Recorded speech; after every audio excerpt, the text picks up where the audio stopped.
On Tech News Today, Amazon is being investigated for violating antitrust laws in Europe. Plus, Amazon might launch online infomercials. And Reddit cracks down on some, but not all, offensive subreddits. It's all coming up next on Tech News Today. This is Twit. Bandwidth for Tech News Today is provided by CacheFly at CacheFly.com.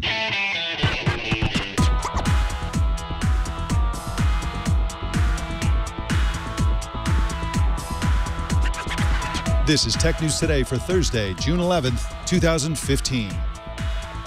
This episode is brought to you by Prosper. Prosper is a peer-to-peer lending marketplace that connects people who are looking to borrow money with those who have money to lend. Visit prosper.com/twit and receive a $50 Visa gift card when you get a loan. And by ZipRecruiter. Are you hiring? With ZipRecruiter.com, you can post to 100-plus job sites, including social networks, all with a single click. Screen, rate, and hire the right candidates fast. Try ZipRecruiter with a free 4-day trial now at ZipRecruiter.com/TNT. Tech News Today is the show where we talk about the tech news with the journalists who report it. Welcome to the show. My name is Mike Elgan, and our co-anchor today is Kashmir Hill, an editor at Fusion. Welcome to you, Kashmir Hill. Thanks, Mike. Now, you look just like somebody I saw online. In fact, I saw that other person online on your Twitter feed. You have a doppelganger who hunted you down online, creeped you out, and then you realized, wait a minute, this person just happens to look exactly like Kashmir Hill.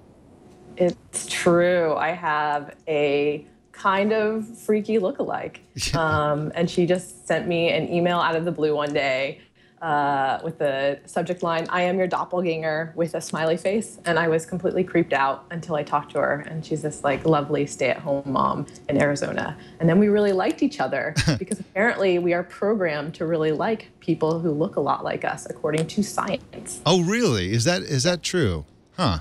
This is what studies show. Wow, that's amazing. And so obviously she posed for pictures that were in the same sort of angle and stuff like that of pictures you had online. Yeah, and then people, some people who saw her in a smash burger in Arizona actually went up to her and said, "Are you named Kashmir?" and showed her my photo, and she was struck by how much we looked alike. And so then she went out and tracked me down. All she had was my first name and the fact that I was involved in something called BitCon. So she Googled me, and then she turned to Facebook, and somebody linked us, and so she created this photo to send to me. That is awesome. That is awesome. They say also that you end up with a spouse who looks like yourself, and in my case, thank goodness, that is absolutely not the case. Thank God my wife doesn't look anything like me. Well, let's launch right into our top story. European regulators today announced a new investigation to look at whether Amazon abused its leadership position in the ebook market to favor its own books over those from other booksellers. Specifically, the EU wants to find out if Amazon's contracts with European publishers forced them to tell Amazon when a competitor offered better terms than Amazon did. Financial Times media correspondent Henry Mance joins us to talk about this story. Welcome to you, Henry. Thanks, Mike. Now, how might Amazon's contract allegedly reduce choice for European consumers in the e-book market? I'm not really following the dots all the way. Well, everybody accepts that Amazon is a huge player in the e-book market. In fact, it's the biggest player in Europe by a big distance. And what's being alleged here is that there are clauses in the contracts which say to a publisher, if you want to do a deal with anyone else to sell your books, you have to let us know what the terms are, and you have to offer us terms that are at least as good. And that means that any rival to Amazon isn't going to be able to gain the upper hand, isn't going to be able to gain cheaper prices for the books or some other kind of advantage on rights. And so that might make it difficult for someone else, whether it's Apple or maybe a small retailer or book chain, to come into the market and really challenge Amazon when it comes to ebooks. Henry, in your piece, you said that this investigation was not prompted by a particular complaint. So what made the commission start investigating this? Well, we know the commission is pretty active. It has pretty wide-ranging powers. It likes looking at how big companies, and they're often US companies, are sort of using their power in Europe. But I think you can't ignore the fact that publishers have been mad at Amazon for years. they find their market, which, you know, before the market was, we make books, we produce books, we give them to bookstores or maybe to supermarkets, and they keep on selling them. And it had never come up against anyone like Amazon, which was quite as big, quite as aggressive, and which demanded reducing prices all the time. So they've been calling for competition authorities to do something, antitrust laws to come into play. And this is, I think, one of the first real bits of good news for them in Europe. Every time Amazon is hit with some sort of antitrust accusation, they always counter with, hey, we're lowering prices, and that's great for literacy. And in this case, I imagine they're doing the same thing. And if that is the case, if Amazon's approach actually ends up lowering the price for ebooks, despite the effect it has on competitors, why is that an antitrust case in Europe? Is the yardstick different in Europe than it is in the U.S.? You're exactly right, Mike. This is what Amazon has appealed to directly today. It's we do the best thing by readers. And you'll remember there was a big fight in the US between Hachette, which publishes some books by J.K. Rowling, the author of Harry Potter, and Amazon, because Amazon wanted the prices to be lower and the publisher said, actually, we want the prices to be higher. The rules are slightly different or interpreted slightly differently in Europe. In the US, what regulators are concerned about is how much consumers are paying. So Amazon offers really low prices on books, and the regulators will say, well, that's a great thing. In the EU, what we're seeing is a sort of broader perspective saying, well, let's not pay just the attention to what consumers are doing today. Let's look at whether the market is preventing new competitors, because new competitors could offer things that Amazon isn't offering. They could offer better subscription services, better ways of finding the books you like, for example. So if Amazon is crushing all of those competitors before they can establish themselves, then we may not have the best offers available to consumers. So if, you know, you had mentioned that many of the technology companies that European regulators are kind of going after here tend to be U.S. companies.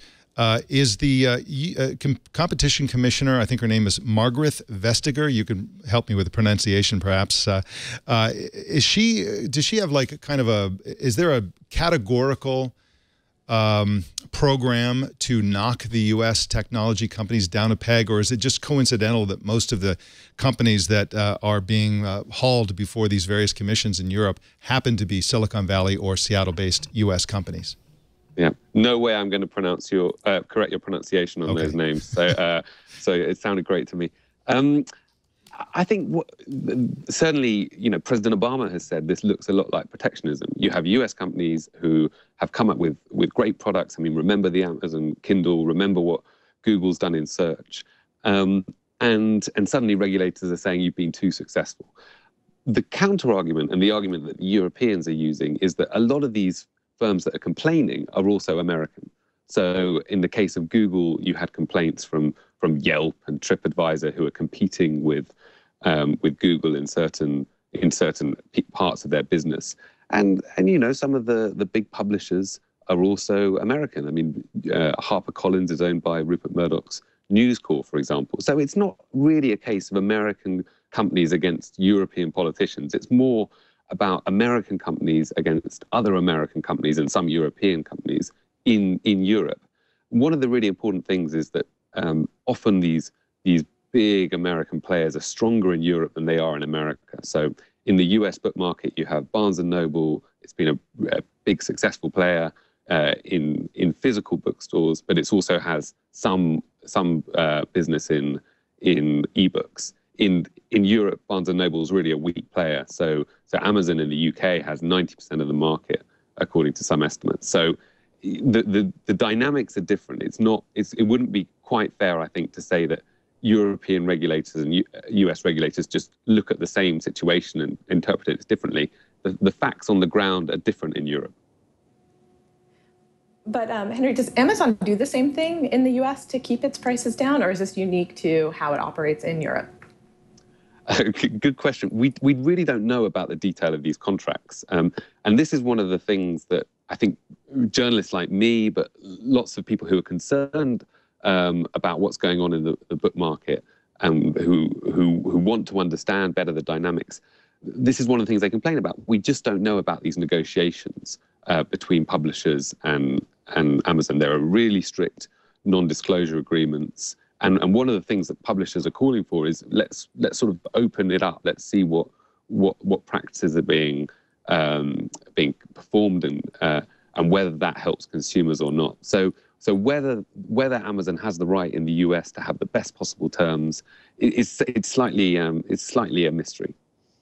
You can catch up with Henry Mance at ft.com or on Twitter at Henry Mance. That's MANCE. Thank you so much for joining us today, Henry.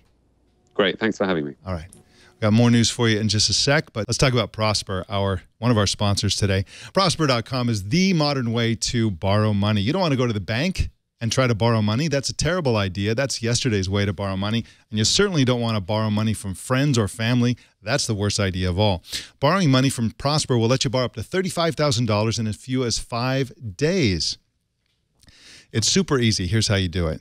You give some basic information about yourself. You go to their website, of course. You check your rates and review your options. They have specific types of loans. These are categorized. So you're not just going in there and say, hey, I want some money. You're saying, I'm going to do this project, or I'm going to launch this business, or I'm going to do a specific thing with the money that I borrow. Then lenders, who are essentially investors, they're investors in you and your idea, your project. They like what they see, they will invest money, and the money is deposited directly into your bank account. You can do lots of things with a Prosper loan. You can pay off high-rate credit cards. You can fix up your house. You can launch a business, as I said, buy a car. One of my favorite categories of projects are environmentally friendly projects. Let's say you have a small business and you want to convert to a clean form of energy. If you want to borrow money to do that, and of course that takes money, but it pays off in the very long term. It's a great financial investment if you do it right. You can categorize that under the green load category, and you're going to find lots of backers for that project because there are people out there who not only want to get a good return on their investment, but they want to encourage people to do environmentally friendly projects. That's just how Prosper rolls. This is a great service for everybody. It's great for the people borrowing money, and it's great for the people who are investing in those projects. Now and for a limited time, Prosper is offering Twit viewers and listeners a $50 Visa gift card with your low-interest loan. You can get up to a $35,000 loan in your account in as few as 5 days, plus a $50 Visa gift card. So go to prosper.com/twit for this special offer that's just for Twit viewers and listeners. We have some breaking news for you. Oculus, which is owned by Facebook, has officially announced its consumer Oculus Rift headset at an event taking place right now. So finally, at long last, I think they've been at it for about 4 years, and they finally publicly announced the thing. It's not shipping today, of course. I think they're shooting for later this year or maybe early next year. I'm not sure. But we'll have details on that on Tech News tonight at 4 p.m. Pacific, our other tech news show. Well, Amazon might be planning to broadcast live video shows on the internet designed to get people to buy more stuff on Amazon. Eli Blumenthal wrote about the story for USA Today and joins us now. Welcome to the show, Eli. Thanks for having me, Mike. Now, why do we believe Amazon may be planning live shows? How do we know this? Well, they posted a job listing over the weekend on LinkedIn, on a few other job sites, as well as Amazon's own job site, Amazon.jobs. And they were pretty specific. They talked about how they're looking for a seasoned TV producer who had over 10 years experience to create this new show, a daily video show, to target millennials and try to sell some product. Do we have any idea what these shows would look like? Do we think this is going to be, an infomercial? That much wasn't really clear from the posting, though it did say that they wanted to try to get celebrity guests.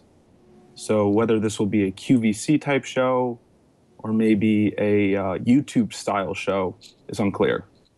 Now, Amazon oftentimes comes out with things that are just for Prime members. Do we have any indication about whether this would just be for Prime members or whether this would be for everybody? And also, would this be something that would be rolling on Amazon.com, or would this be a broadcast over the Fire TV product? I mean, tell us everything you know about this, about what we know. And again, it's sketchy because it's just a job offering at this point. But what do we know, and what do you suspect personally about what they're going to do? Well, we only know so much. As you said, it's really the job posting. When we reached out to Amazon for more details, they pulled the listing, which was nice. So we don't know much there. We don't know if it'll be Prime. But seeing as they're trying to use this from the listing, at least to sell product, it would make sense that it would be available to more people, to those not just paying $99 a year for Prime. I would suspect as much. Maybe there's a, down the line, they go with a daily show similar to some of the night shows. Netflix was rumored to be doing something with Chelsea Handler. Maybe that is something they might do down the line. But for now, who knows? Were you surprised that Amazon let the news break this way? I mean, what should they have done in posting a job listing or trying to find somebody to fill this role without necessarily letting the media and the public know about it? It was a bit surprising. You would think with something like this, at least with something so detailed. I mean, when Amazon posts job listings, they generally keep it a little vague. Here they say point blank, this is a startup within Amazon. It has support from top management. And you think of something like that, you would have a little bit of a background on it before with the media. They would have briefed somebody. So it was a bit surprising, a bit off guard, and they seem to be keeping it pretty quiet by polling the listing. Someone screwed up. Yes, that's what it seems like. And I'm sure they're going to be stacking boxes in the warehouse by the end of the day. Now, Eli, I've noticed in Silicon Valley companies, and Apple's great at this, is something of an art form to putting job postings out there. A typical scenario by Apple and probably Amazon as well is they'll come out with a job listing that specifies generally what area they're getting into, and they'll be kind of broad about the job responsibilities. They'll say, for example, oh, we're looking for somebody who's an expert in this type of new product category, and the initial reaction to anybody reading that is, oh, they're hiring a person. But in fact, because they're such a big company, they're sending this out to every headhunter, everybody who's even remotely related to this field, people in universities, people all over the world. And from that single job posting, they may hire 50 people, all who come running because it's Apple. They have a lot of money. They're doing something special. They're going to put something on the market, which is, of course, as Microsoft said years and years ago, shipping is the best feature. And companies like Apple or Amazon will actually ship this kind of stuff, and a lot of people will come running. And this may be that sort of thing as well. So, Eli, very quickly, what else do you write for USA Today? What sort of stories do you normally work on? I work on all kinds of stories. So reviews of products, video games, phones, whatever they need me to do. I cover stuff in the Valley. I cover stuff in New York, all over. Wonderful. So it sounds like I'll be having you back on the show. Thank you, Eli, so much for joining us. Eli Blumenthal is at usatoday.com, and you can follow him on Twitter at Eli Blumenthal. Thanks for joining us, Eli. Thanks, Mike. All right. Well, Google launched yesterday an initiative to improve city life. It's called Sidewalk Labs, and the program will be based in New York and run by Dan Doctoroff, a former deputy mayor of New York City. The goal, according to a post on Google Plus by Google CEO Larry Page, is to use technology to create, quote, more affordable housing, better public transport, less pollution, more parks and green spaces, safer biking paths, a shorter commute, etc. Kashmir Hill, I have the feeling that the first item mentioned by Larry Page, the lowering of the cost of living in cities, is the main issue here. Google and Google employees have been raked over the coals for their big free spending ways, for driving up the price of housing in cities like San Francisco. They've been the source of pickets. People have been surrounding the Google bus. And so this is a big issue that they may be trying to do something about by using what they do, which is technology, to solve some of the problems that people are having. What do you think about this whole project? It's true, I agree. And I think it's really interesting reading Larry Page's announcement. It's like this crusader mentality that Silicon Valley has, where we think technology can, improve and save the world. And it always ends up being more complicated than that. What struck me about this is just watching Google really entering, leaving behind screens and search engines and getting into the real world, whether it's trying to get us to wear glass or driverless cars. This seems like a collect as much information as possible about the city, like a smart city initiative, and try to solve all of our problems. A better Craigslist, more information coming from Waze about traffic patterns. So I'm interested to see what they do, but I think it involves Google knowing even more about us, off screen and in the real world. Yeah, and I think it's a sound general approach to life to try to solve the problems of life. It's a little Tomorrowland, but it in fact, if you look at our lives today and how they're different from people's lives 100 years ago, it's safer. We live longer. Just going to the dentist is like way better because of technology, and so that's a reasonable thing. Now, the most recent outrage in the area of people being mad at Google for what they're doing to cities happened just yesterday or the day before. This actually emerged into the press yesterday or the day before. It's been going on for a while, but there's a Google lawyer named Jack Halprin who bought a 7-unit apartment building in the Mission District of San Francisco, and 2 years later, so he bought it in 2012, and in 2014, he served an eviction notice to all the other tenants, or to all the tenants, and he used a sort of I guess it's a loophole that enables companies to say, okay, well, I'm going out of business, so I have to evict all the tenants, and so now he's being picketed by all kinds of people who are accusing him of using the building like a monopoly board. Specifically, Google has always specified in these protests. For example, one of the chants that they're chanting outside this apartment building is, "Hey, Google, you can't hide. We can see your greedy side." It's a terrible slogan, but they're basically taking the actions of this private individual who happens to work for Google, and they're blaming Google and connecting these dots of all these different people who work at Google doing all these horrible things. Another one was Kevin Rose. We have a Kevin Rose story coming up later in the show. But Kevin Rose was personally picketed. He was at Google Ventures simply for being a rich guy who lives in an area that used to be more affordable. And he was blamed for the skyrocketing prices. Do you think that, forget the technology, do you think as a public relations stunt, this will have any effect? I mean, I think it's super savvy to make this more than just richer people driving up the cost of living and instead linking it back to these big tech companies, which are so make huge targets.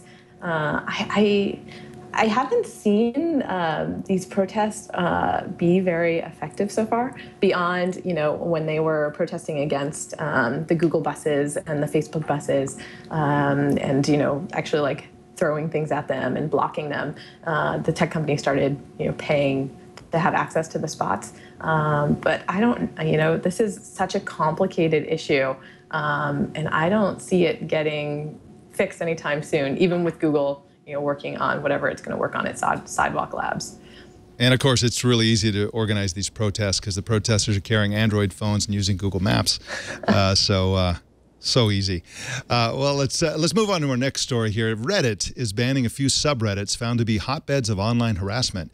Most of the communities exist to ridicule and provide a platform for hate speech against specific groups, in this case including people who are overweight, transgender, homosexual, or black. The bans appear pretty arbitrary given that equally offensive subreddits often covering the same territory have not been banned. The CEO of Reddit is Ellen Pao, who's best known for unsuccessfully suing her former employer, Kleiner Perkins Caulfield and Byers, for sexual harassment. There's probably an appeal coming in that case.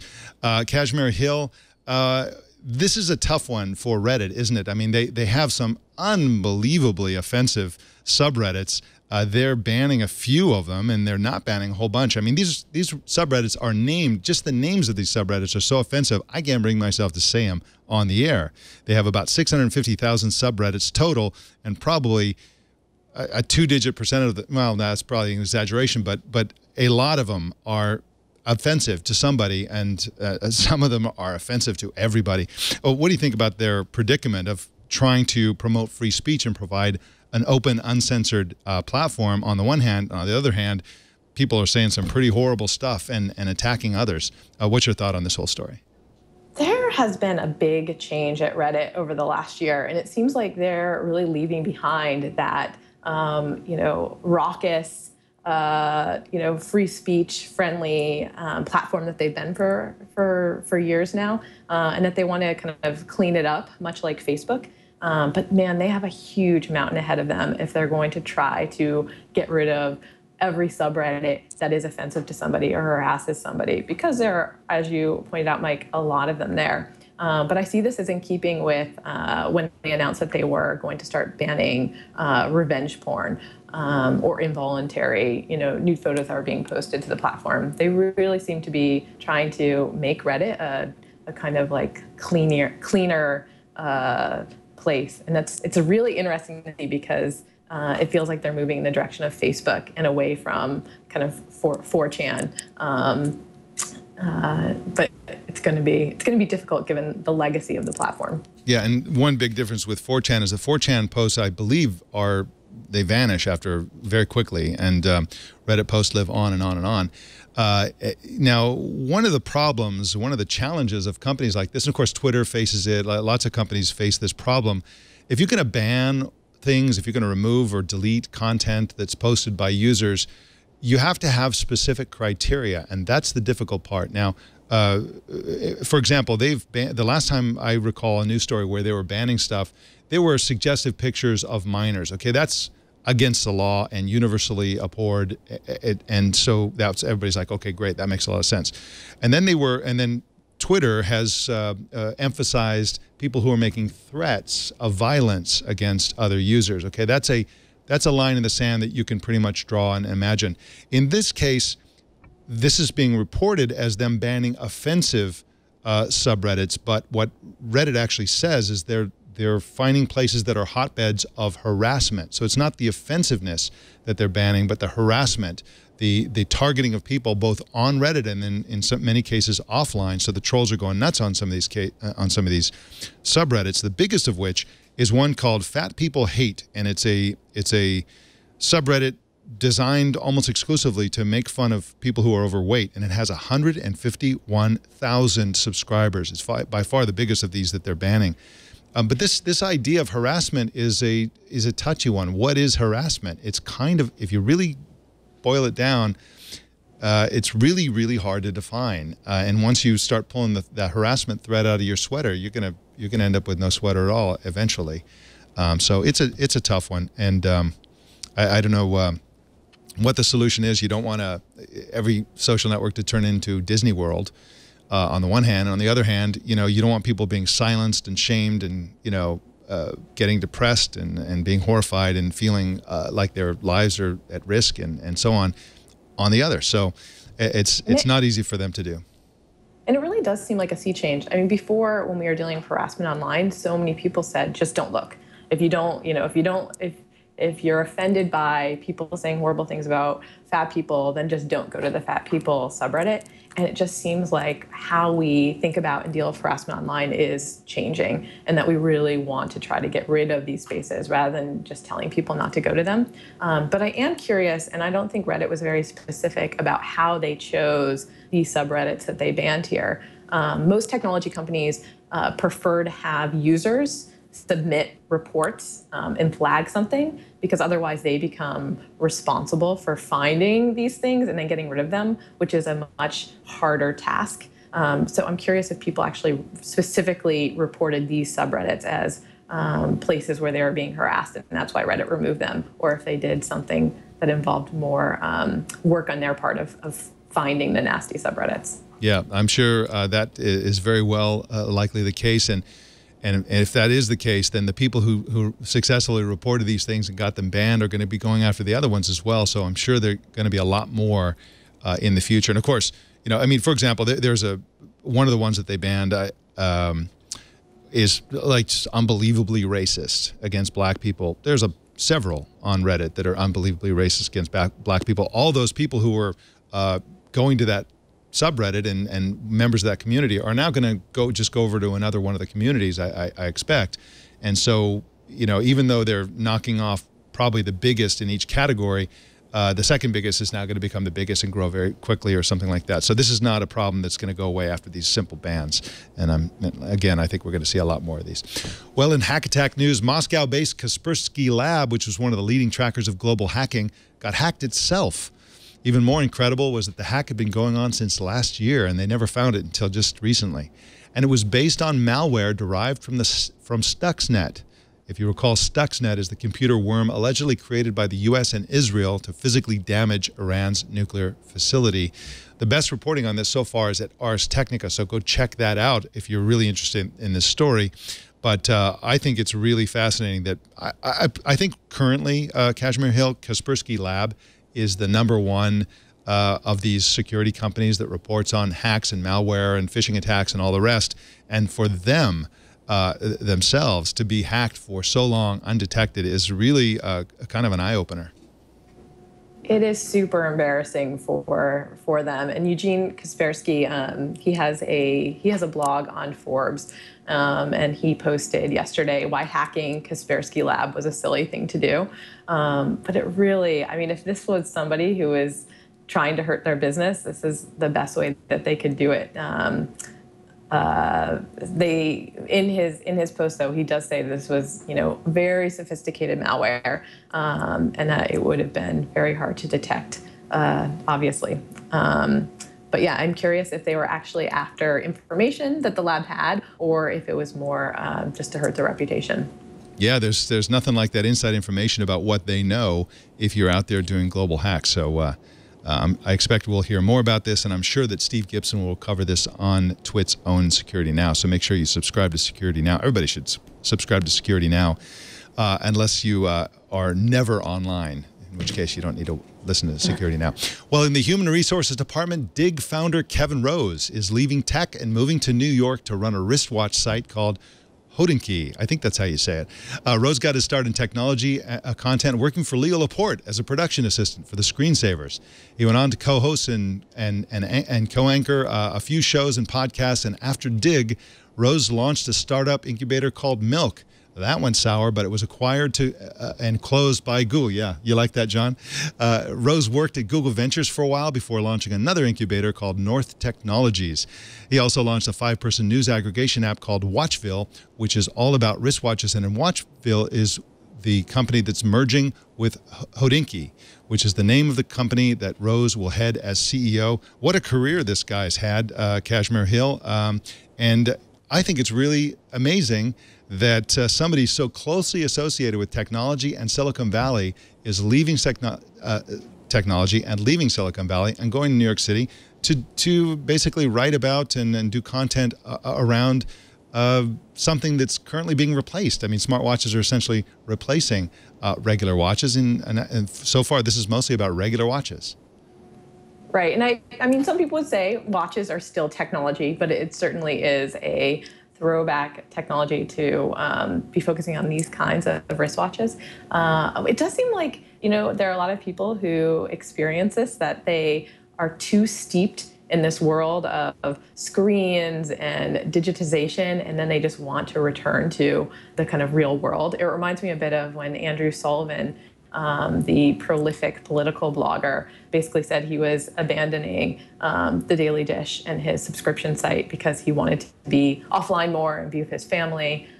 It seems like we are starting to kind of hit that backlash against all of the technology, screen-mediated technology around us that has become so central to our lives in the last decade or two. Absolutely true, and I feel that as well. I mean, I personally read stuff on print. I read the print version of the New York Times, and I read hardcover books because, you know, after 12, 14 hours of looking at a screen, I just don't want to look at a screen for another 3, 4, 5 hours. It's just too much. I can't look at screens all day long. I just want to look at physical objects that aren't beaming light directly into my eyeballs. And so I can appreciate that, absolutely. And as Burke mentioned, you know, wristwatches are technology as well. They just happen not to have screens and have digital technology. Sometimes they have both. Well, anyway, in any event, we got some a wrap up for you coming up in just a sec. But first, I want to tell you about ZipRecruiter, the best way to hire somebody, because you can post to 100+ job sites with a single click, and that includes the social networks. Facebook is a pretty good place to do a job search because everybody's on it. They'll directly connect you into Facebook. Twitter's a great place because lots of people are maybe following your site or your company if they're interested in your area. So that's a great place. And of course, Twitter is supported by ZipRecruiter. Google Plus is a good place if you're hiring technical people or other specialities that are big on Google Plus.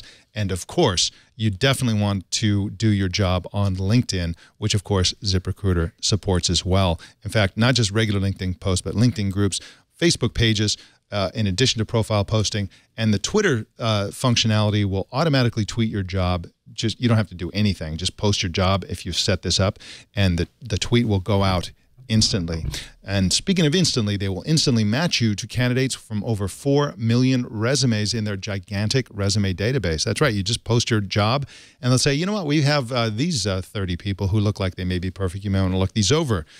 ZipRecruiter is used by more than 400,000 businesses, and that's because it's super easy, super powerful. You get to retain your branding. They handle all the hard grunt work involved in hiring people, and all you have to do is sift through highly qualified candidates and hire the right person, and you can do it fast and easy. Try ZipRecruiter today with a free 4-day trial and get your perfect candidate before they go to your competition by going to ZipRecruiter.com/TNT. That's ZipRecruiter.com/TNT. Well, our TNT fan of the day is Fred A. Rhodes III in Anchorage, Alaska, who posted this picture on both Twitter and Google+. He's watching Tech News Today while editing photos by candlelight for some reason. Show us how you watch or listen to TNT. Just record a video or take a picture of yourself or your setup and post it on Google+, Twitter, or Facebook.